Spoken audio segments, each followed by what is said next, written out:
like, bro, yeah, she got a kid. Look at his back. Oh my god.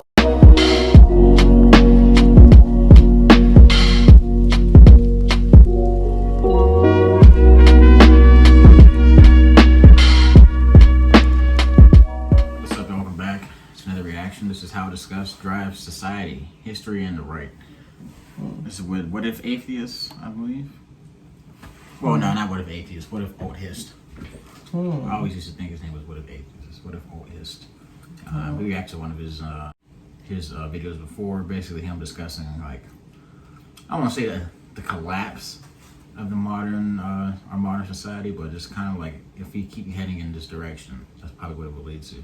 At least the way we recognize it as of now, with certain freedoms and things like that. Now they're already trying to create a digital dollar, centralized money, where they can just pretty much, refuse to give you any type of any type of money to be able to support yourself or your family if you don't get with the program. You know what I mean? But yeah, I don't know. It's all crazy, man. I'm looking forward to seeing what this video is about. If I had to guess, he's probably just talking about how, like, maybe the biggest events in history were driven by people who were fighting another group of people, but they weren't just fighting them to fight or take land or something. Like, they actually had like a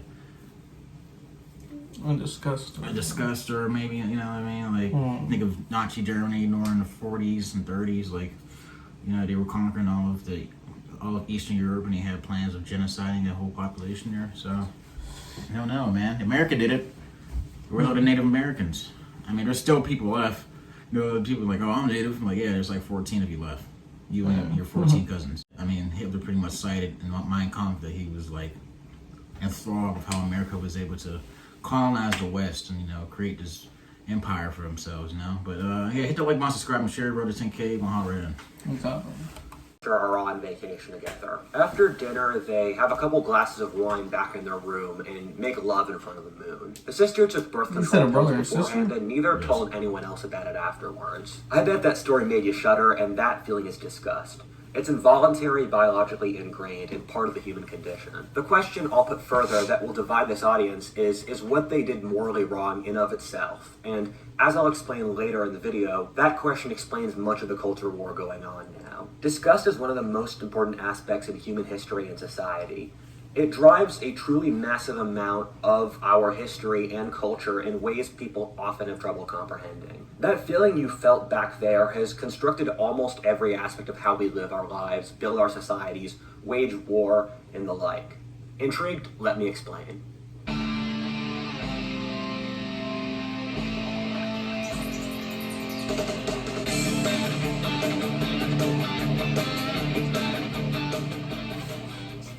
A group that have to be aware of their own senses of disgust are society's leaders, who have to separate their own senses of disgust and yet at the same time know when their intuitions are correct. Although we may not all be leading armies, many of us are leaders, whether in our families, school, work, and the like. Last year, I made a video about envy in society and how much of society, history, and politics are driven off that emotion. This video, in a lot of ways, is an accompaniment for the other side of the political spectrum. As of today, the left is much more at fault with envy, while the right with disgust. This is meant to be almost a balancing video to show the other side of the political spectrum. Although in the same way the right has fallen into envy, you can say the same thing about disgust on the left. Two of my friends, JJ McCullough, and as I believe he is currently styled, Gregory J. Reg Guevara, future mayor of Ottawa, have made this video where JJ has 4 cartoons showing the emotions that divide politics, such as envy, bigotry, cautiousness, and rebelliousness. Although this is a meme, I think there is profound wisdom in these 4 balls, and they do drive politics and society in ways beyond our understanding. I have already made a video about envy, and my video on decadence is really de facto on the emotion cautiousness taking over society as to make it totally sclerotic. However, this video is at the upper right ball, bigotry. In the pre-modern world, half of all children died before turning age 15. In the pre-civilizational world, the numbers were probably even higher. This was almost entirely caused by how virulent disease was, killing most children before they could even reach adulthood, and build stronger immune systems. Almost everyone in the pre-industrial world had lost relatives to disease, and it was normal for families to be blended, with one parent dying of disease and the other remarrying, or both parents being dead and the aunt raising the kids. Expecting to see your grandkids was seen as a blessing, not a certainty. This is just one example of how powerful disease was in the pre-industrial world. It was not unknown for societies every few centuries to lose 1/3 to half their populations from disease, and the most recent time that occurred in the Western world was only 400 years ago. The horrible thing to keep in mind is that we had no real idea what caused disease until a little bit more than a century ago. The best theories varied from saying it was the wrath of some god, something evil in the air, some angry evil spirit, and the like. The only thing we knew was that there was something wrong in the world that occasionally killed half the population. This is the origin of disgust and why it's such a powerful feeling. Disgust is a biological feeling stemming from disease. When you go through your fridge and smell rotting meat, that is pure disgust. It occurs when your body's alerting you that if you eat that meat, you could contract a horrible illness that could kill you. It's a biological car siren. This disease-oriented system is adapted to other things that can carry disease and are dangerous, or do things that are similar to disease. When you watch a reality TV show where a person wades through a bathtub of maggots or mealworms, when seeing a bird-sized spider makes you want to retch, or seeing a guy defecate in the streets makes you turn away, when you see blood oozing out of a rotting wound, your animal mind wants to divert you away from germs, people, animals, or things that could possibly kill you from disease, or similar things like poison. By the way, in this video, I'm going to talk and show disgusting things. And I was going to put a trigger warning, but then I remembered your grandpa fought in World War II and saw his best friend's brain blown up, and your great-great-grandpa lived on a farm killing his own animals, fucked in front of his children, shoveled shit, and then I realized I don't know you anything. Disgust exists in our minds almost like a brick wall of no. It's this barrier of things that you cannot do, since they are so reprehensible that they are beyond the pale of humanity. This leads us to the point of how disgust has helped evolve in constructing human societies. John Haidt has a fascinating book named The Righteous Mind, in which from scientific studies he found that all humans have 6 values, one of which being purity, or that there are certain things that societies hold to be sacred. In violation of those will bring social retribution and evokes disgust. For our modern Western society, it's the inherent value of the individual or not judging other cultures or societies. By holding something to be pure, society is capable of unifying itself at the expense of outsiders.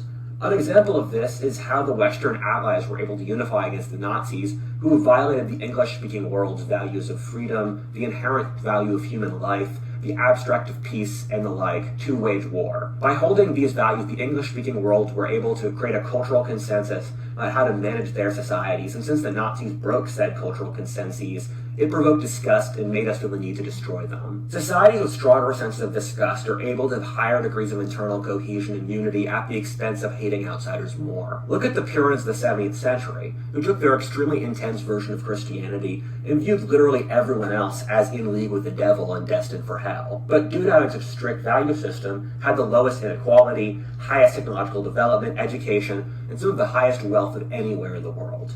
This is very high disgust sensitivity, played well on a group level, even though living in Puritan New England would be miserable for most of us listening here. In behavioral scientist Robert Sapolsky's book, Behave, he talks about how we humans divide the world into 4 mental categories based off 2 axes, those being warm to cold and competent to incompetent. Someone who's both warm and competent fits into the mental category of Jesus or George Washington, which is why we often deify great political figures.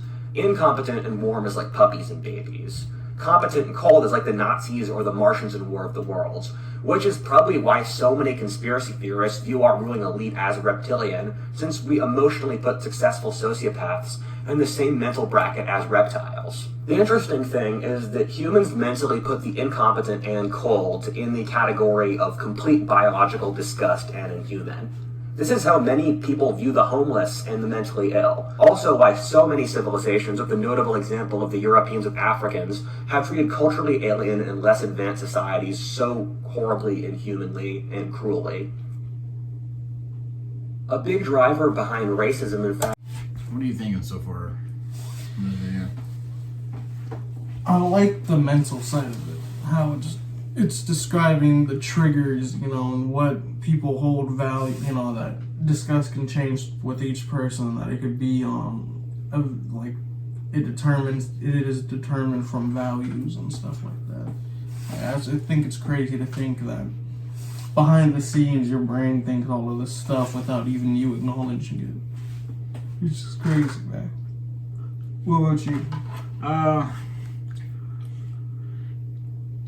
You know, I would say that before this cozy period that we're living in right now, you know, like you said, over a century ago, half of your, not I won't say half of your family, but a large portion of your family could have possibly died from certain diseases. You know, people didn't even know that germs were a thing. So, like you said, just subconsciously, I think we all had that inherent, you know, disapproval of certain things because we knew, it's kind of like a thing that's passed down maybe that, you know, certain types of environments, peoples, or just places are kind of just like bad for you or something like that. So you just kind of want to like keep yourself away. I don't know. Is biological disgust. Something to keep in mind is that in the pre-modern world, people of differing races had wildly differing germ pools, and so different races interacting did in fact result in the collapse of societies from disease. The easiest example of this is from how the introduction of European diseases resulted in 90% population collapses of the New World or Oceania. The connection of gene pools across Eurasia between China, Europe, India, and Africa in the centuries after the birth of Christ resulted in the collapse of the Han and Roman empires, with 1/3 of their population dying of disease.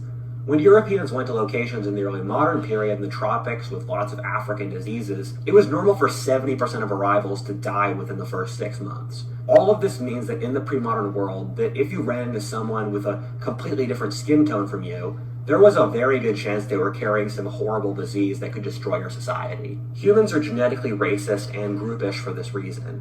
In studies, even people who may in their normal lives be very tolerant and accepting show implicit bias for their racial group. But this also applies at a broader level. I mean, I have implicit bias towards people from my home state of Pennsylvania, people who listen to my favorite music genre of heavy metal, and I'm attracted to brunettes over blondes. These senses of groupish and bigotry are partially driven off keeping your group from getting foreign diseases, but also some societies who use disgust to unify themselves against foreign tribes in order to keep internal unity and wage war more effectively. This is not to say racism is acceptable in the modern world, however.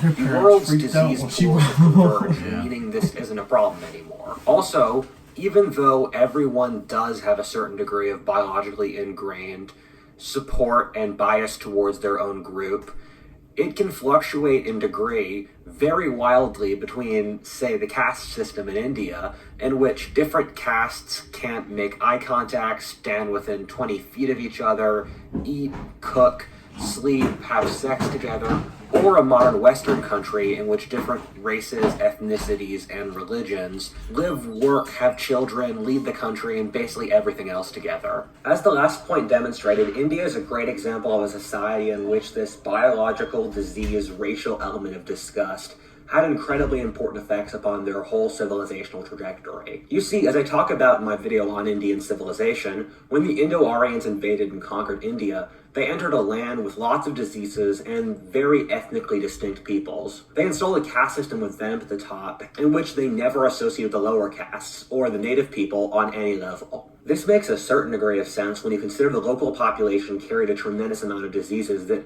would have killed the Indo-Aryans at extremely high rates. It adds up even more when you consider that the caste system is most obsessed with things that spread disease the most, whether cooking, sex, washing, being in physical proximity, and the like. From this logic, the caste system established in the New World between natives with the least disease immunity, Europeans somewhere in the middle, and Africans with the most makes more sense. When you look at Indian religion, this being driven off disgust makes more sense. Indian religion conceptualized the entire universe as the escape from degradation and the inherent disgustingness of the world, as best conceptualized in Hinduism and Buddhism's attempts to escape reality.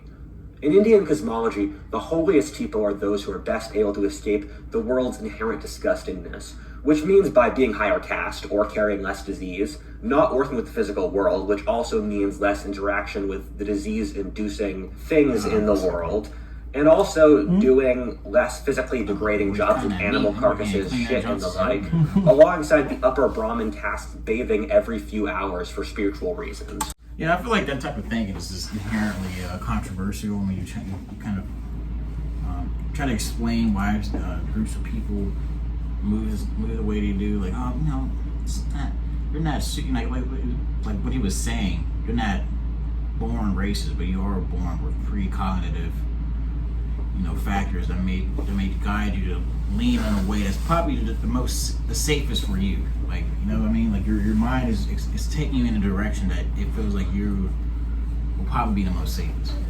Yeah, I don't know. It's crazy, man. Because I'm Mexican, but you know what I'm saying. But I still hate Mexican. I don't know. It's crazy. It's crazy to think that we're born with this, default setting already. I don't know, man. But this is part one. Depending on how this video does, we may do a part two. Hit that like button, subscribe, and share. We'll see you next time. Peace.